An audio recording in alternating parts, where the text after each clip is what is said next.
Hello, thank you. We're running a little bit late, so I'm going to kick off. Some of our panelists have got other appointments to go to. Before we start, I just want to put one thing, make one thing clear, that we're talking about business opportunities, AI business opportunities in the metaverse, and we've had a quick discussion before that, and we've agreed to define the metaverse as being virtual worlds rather than specifically some ideas of putting headsets on, though that is obviously a part of virtual worlds. I'm not going to go into great detail to introduce everyone. As I said, we're running a little bit late. I want to get straight into it. So I'm going to start with Meta Al. Could you just, well, we're all going to have 2 or 3 minutes just to quickly introduce your first thoughts on the business opportunities, the AI business opportunities within the metaverse. Yeah, actually, I start all of them, metaverse and blockchain and AI as well, because the idea came to my mind when I saw people study in a corona time. They study in the house in front of the monitor, and they can like cheat on a teacher and professor easily. So I start to think about changing these things. And with the metaverse, we can have a student in the other world. And of course, we create everything from scratch, blockchain, the KYC token, then KYC diploma, and metaverse based on education, new generation of education. And of course, the professor will be the AI. So this is all about the project that we have, and we will explain later. Okay, let me move over to Crystal Falk. Yeah. Now, we've heard a little bit in the keynote about what's going on in Cyberport, a nice introduction to that. Now, you're very much in the weeds there, doing the day-to-day work. So tell us what you think that you feel the business opportunities are. Yeah, I think one pain point for Metaverse in the past few years is in content generation. So in the past, we spend a lot of money and time to really just to create the content. But today, Gen AI is become that mature. So this is a great business opportunity, even for the startups within our ecosystem. And all this content is actually becoming IP in the near future. And IP will be the business opportunity. And I believe that IP trading in Hong Kong could also be a great opportunity, not only for startups, but also for the whole economy. So maybe this one we can elaborate a little bit more later on. Okay, and then finally, Ken Ip, would you like to tell us a little bit about what, from your perspective, specifically in branding and as your role as the chairman of Asia Martech Society? So when I look at the metaverse, right, I think of it like my ex or ex-lover. These days, I'm primarily an investor. So as an investor, I tend to look for things that are story-driven, that are sexy, that are beautiful. So Metaverse had everything. 3 years ago when I was up here on the stage, all I could talk about was the Metaverse. I was obsessed. But then slowly interest faded, and then AI came along, right? So we've hit it off, and we're going strong. So the question here asking me is, how can my ex and current love work together to create something meaningful? So here's something it springs to mind. Not sure if people here in the audience are familiar with Elon Musk, right? Elon Musk earlier mentioned that most AI companies in the world have used up all the human-generated data to train, right? So in other words, we've exhausted the sum of human knowledge. So his proposal is, to answer your question, the next business opportunity, a lot of tech giants are now training AI in Metaverse with synthetic data. So data that is generated by AI itself. So for example, me and a couple of my ventures are also investing in a super intelligence lab. So the idea is very simple. Use Metaverse as a sandbox. Integrate with AI to make it test, learn, and improve. All right? Treat it as like a digital twin of your real life product, or like your kind of virtual factory. You can do sort of simulation of customer engagement in that environment without the cost, the constraints in the physical world. Okay. So we have three very different ideas around this, and I want to kind of explore it a little bit further. I'm not going to summarize quite yet, but we'll get into that in a bit. Let's start with a very simple icebreaker. What do you think is the most exciting near-term business opportunity created by AI in the metaverse that you're seeing right now? Actually, right now, let's say most of the project that they are working with the AI, they are not combining very good with the metaverse. But there's a lots of company they are working on this. And now, let's say there is a huge project that they're working on a metaverse and huge project they are working with the AI. But combination between the AI and metaverse right now, it's only in some gaming platform, not in a metaverse, a real metaverse that we are talking about, the virtual living, the virtual life. Actually, the twin avatar, which is if you anybody from the World Summit in Thailand, Bangkok, anybody is there, I was talking about the avatar, the twin avatar at that time. And now you can see there is a lots of project about twin avatar. And we create one. We create the one that we promise to the people that we're calling Land of Legend. We create a twin avatar for the scientists like Newton, Edison, Einstein, and 35 scientists. So right now we have a huge way to get the exact answer about the combination between AI and metaverse.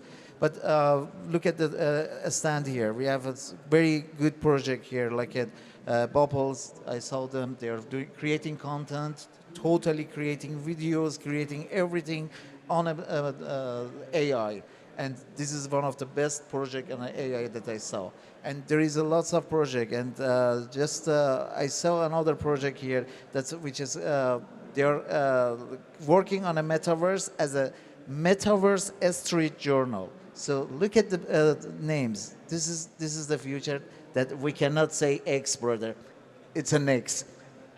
Okay, Crystal, sort of moving on from that. I mean, I think you're talking a lot about Gen AI and people utilizing it in the way that you were talking about previously. Is that the business opportunity at the moment, or are we able to sort of utilize some agentic AI and some of the vibe coding and other stuff that we heard earlier on as well?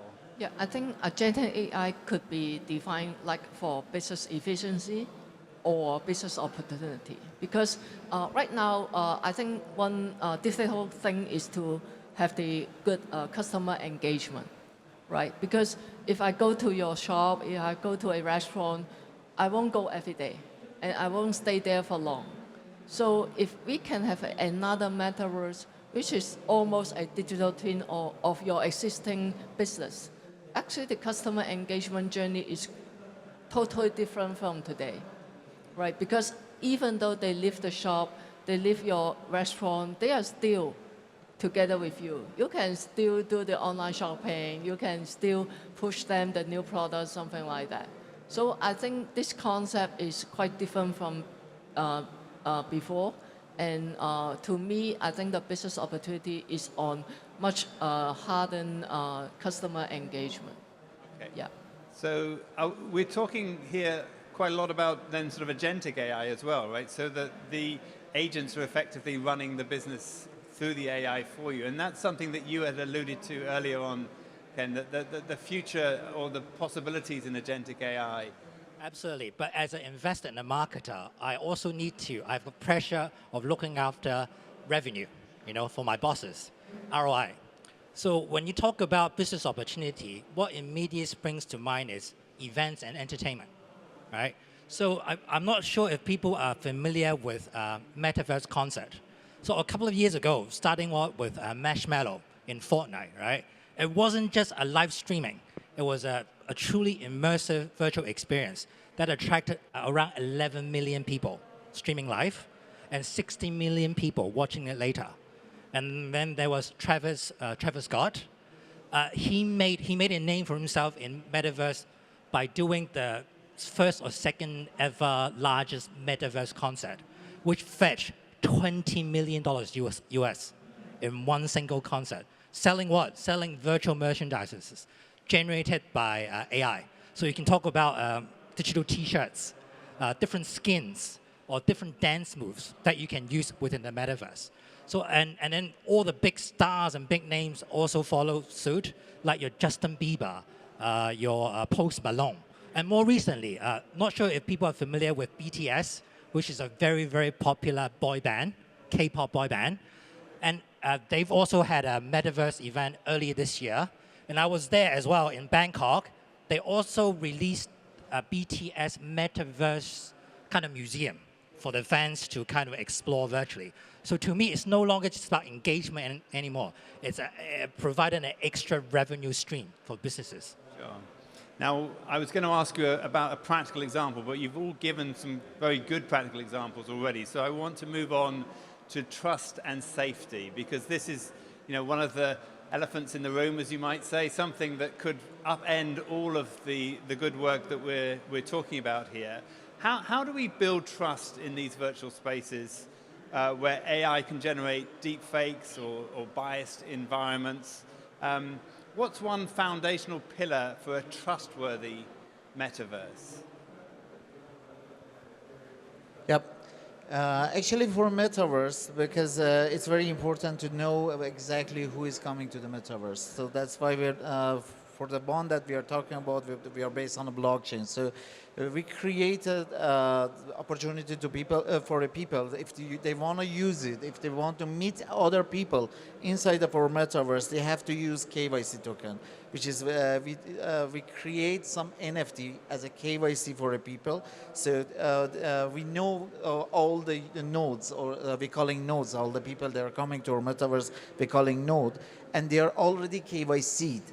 Yes, this is not decentralized, but in our project, because we are working based on students and kids, and we have to make them KYC, because if you remember, it was in the news that there is a case of abuse in a metaverse like 3 years ago. So that's why people, they have to trust, especially for our project, we need parents to trust us. So that's why we KYC people, and we know exactly who comes to our project.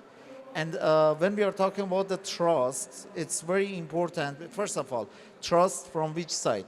Because government, of course, they have to have their own rules on a digital asset and on a digital, actually virtual world. But we need another new type of rules and regulation in all the metaverse, and we need so many things about even copyright inside the metaverse. Imagine in a district, so there is a new metaverse. I saw the metaverse, and in a districts they are using all the brand like a Rolex watch or Nike or Adidas without paying to the guys from the companies, and they are selling the NFTs. And people, they can wear like a watch or a T-shirt or whatever they want without any copyright. So this is different part of the metaverse that, of course, we need one panel only talk about the trust and security inside the metaverse if we want to talk about that. And of course, for the products that you're producing, which are primarily educational, that children play a big part in that. Krista, what your sort of I think suggestion on this?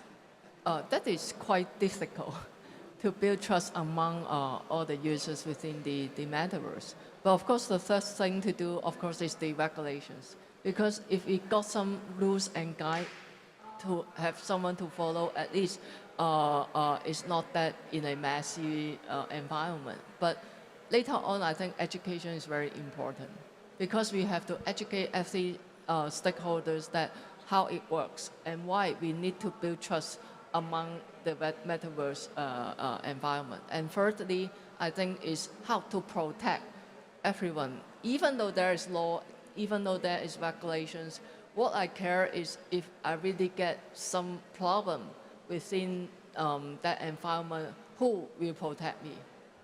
Exactly. I mean, I think specifically in business that this becomes a big issue. We've seen massive fluctuations in cryptocurrencies and other things related to this.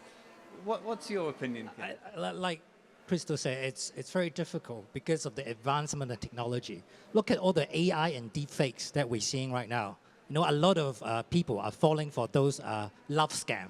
Like a lady in France earlier this year, got scammed for like $1 million by someone who poses as like a Brad Pitt. And that scammer wasn't even using high-tech technology, you know? And then there's also the issue of bias. I think it's inevitable. At the end of the day, whether it's AI algorithm or AI or metaverse, they're all designed by humans. So as humans, we all have our personal preference. So I always use the analogy of like a cooking chef. Every chef had their own preference and taste, flavor, the use of ingredients and spices. So whichever ingredients they chose to make the dish, right? The outcome of that dish is already biased. So it's inevitable. But the irony is, if you look at why we want Web3 and Metaverse at the first place here, it was all about decentralization. It's about transparency. It's for the social good. But the reality is, if you have decentralization without accountability, it's going to create massive chaos, which is happening right now. So for me, I think the pillar, going back to your question, is to have a balanced approach. So you can have some sort of decentralization kind of environment with some sort of governance, to protect the users. So verifiable identity might be a good start. I'm not saying we have to review like your real name in the metaverse, but at least there's some sort of identification that can verify that you are who you're claiming you are in the metaverse. Okay, thank you. Now, I know that Al and Ken disagree on this already. We've had this discussion, but as you said, 3 years ago, we were very much hyped up about a metaverse that was virtual in terms of people putting on headsets and living in these worlds, and we saw that as the future. It hasn't materialized in the way that we thought it might have done, though there's still much investment in these products, so it may be something that just hasn't come yet.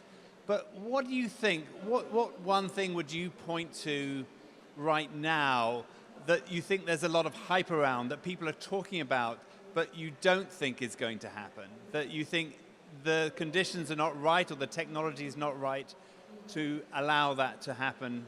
Or we might be talking in 3 years saying, well, that didn't happen, did it? Actually, in my idea, the biggest name in the market, Meta, is not going to happen because they have spent lots of money and nothing we saw up to now. So this is the biggest name that's never happened.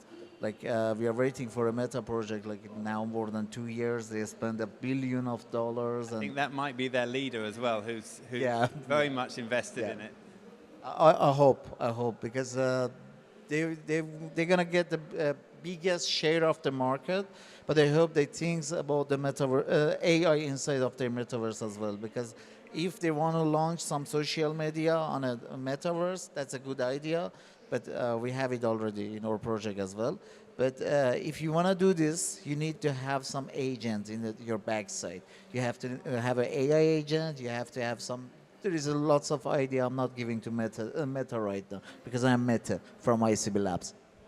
Okay, yeah. Crystal. I think the word decentralization is still not that really represented in the metaverse because technically the interoperability is still not yet realized. So it's like different platform, different functionality, different trading rules, something like that. So even though you got a single ID, doesn't mean that all these platforms can communicate within each other. So I believe that is like the mobile phone, Apple and Android, still different platforms. So to hope that the decentralization could be up to another level, that certain standardized protocol could come up in the near future. Yeah. Well, I want to be a troublemaker here. You ask me what's overhyped.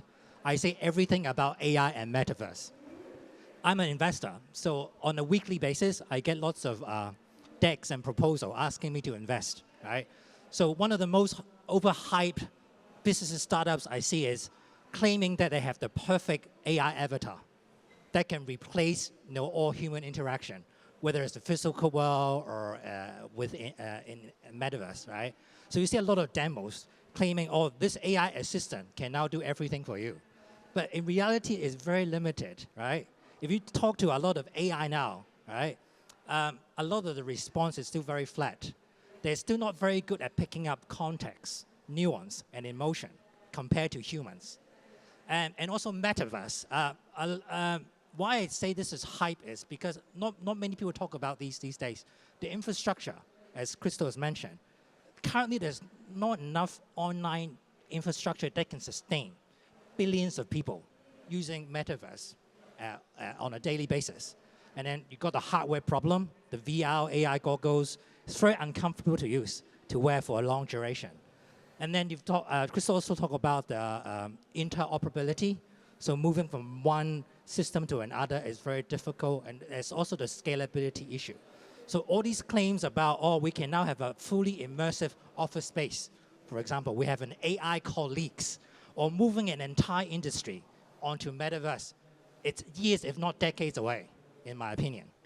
Yes, well, as somebody who works in video content, I very much echo what you're saying in that we see a lot of AI-created video content these days, which to us does not is a long way from being able to replicate what we're doing as humans. Let's talk about Hong Kong now, Hong Kong specific. Maybe not an expert, maybe not your field, Al, as from Dubai, but certainly for Crystal and Ken. What do you think? Where has Hong Kong got an advantage? Which area of these AI businesses do you think that we have as a hub here, financial hub here, a bigger advantage over other places to develop? To me, it should be, as I said, the IP trading coming up, because not only the IP itself, but also the financial system, the stable coin, and the real world asset. Right now is the right timing to go forward. And I believe that the policy maker also observe this special opportunity for Hong Kong itself. So to hope that some successful cases will come up soon to make all of us be confident of this area. I would say definitely events and tourism. So you mentioned the government or the officials, right? So Hong Kong recently is promoting Tourism Everywhere initiative in the latest Hong Kong Tourism Blueprint 2.0, something along those lines. So I think definitely we are in the right position to benefit from this. So I'll give you some example, right? This city is always about experience, whether it's shopping or dining or conventions or cultural heritage, right? So imagine we can now have overseas tourists kind of pre-checking out certain historical site or a virtual gallery before they book a plane ticket. So with this, Metaverse can bring this to another level, right? So, and it also helps Hong Kong as a tourist destination, not by limiting us geographically. We can now expand to a global reach at a much larger scale. Okay, now everyone that is sitting here has made a decision to sit here rather than next door, and I want to make sure that they feel that they have made the right choice. So could you just very quickly, we're coming to the end of the session, just give them one quick tip in terms of where this might be going, maybe somewhere where they should be looking to invest or to get more involved with? Yeah, the project they're based on AI. We have to invest on it. All the project that the base on AI, for sure they're gonna get a share of the market in the future. This is, I don't have time, but this is my advice to everyone. So from the previous few years, I think using Metaverse and AI for making money may be a little bit difficult right now. But if using Metaverse and AI to save money, it is much easier. So try to explore this direction. Yeah. I'm currently investing in events platforms that make use of Metaverse. So for example, did you know that people literally get married in the Metaverse? So there was like a Singapore couple a couple of years ago, did a whole wedding inside Sandbox. So it was a hybrid event. So they did the physical event somewhere in a nice mansion and a virtual event at the same time. So with the help of Web3, so you can tokenize VIP passes, souvenirs, and all that. And this is all big business. You need event planners and architects to help you build. I guess it's time's up.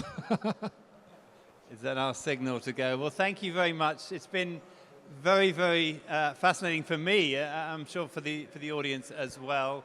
to learn more about this. It's good to hear the word metaverse again. It's something that had kind of disappeared a little bit, but I get your excitement within it, though we may have a much broader definition of what that might be. But for now, I'd like to thank my panelists, Al, Crystal, and Ken. Let's give them a round of applause. Thank you so much. Thank you.